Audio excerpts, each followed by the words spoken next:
લગાડ્યો છે અને એનાથી આપણે પાવર આપશું. તો આપણી પાસે આલો જે તાંબાના વાયરનો જે ગુંજડો છે એને મેં બે વાયર જોડા છે. હવે તમે જોજો અહીંયા કને મેં સેફટી પિન રાખી છે. આ બધી સેફટી પિન છે આ બધી મેં અહીંયા કને છૂટી રાખી છે.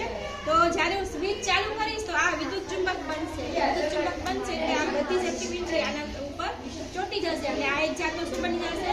વિદ્યુત ચુંબક. બરાબર છે? તો તમે જોજો સેફટી પિન ઉપર બધા નજર રાખજો તમારી. ભલે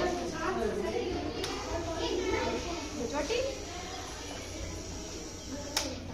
જો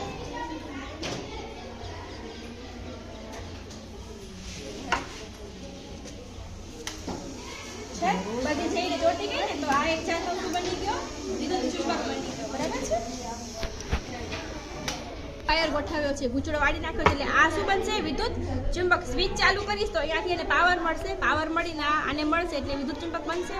એ લોખંડની બધી વસ્તુ છે એના ઉપર ચોટી જશે. બરાબર છે? જોજો મને નહીં, તમે અહીંયા સેફટી પિન ઉપર નજર રાખો બધા. સેફટી પિન ઉપર નજર રાખો બધા. રેડી? થઈ ગયું? બંધ કરી તો સેફટી પિન પડી ગઈ. પડી ગઈ ને? હા, ચલો હવે જાઓ. બે જરા અહીંયા લીધા છે. આ બધી સેફટી પિનો છે. તો આ સ્વિચ ચાલુ કરીશ એટલે વિદ્યુત પ્રવાહ આનામાં પસાર થશે, આ ચુંબક બનશે. એ બધી સેફટી પિન છે એનામાં છે જોડશે. બરાબર છે? તો તમે તમારા બધાની નજર સેફટી પિન ઉપર હોવી જોઈએ. પછી હું સ્વિચ પાછી ચાલુ કરીશ એટલે છૂટી જશે. સ્વિચ બંધ કરીશ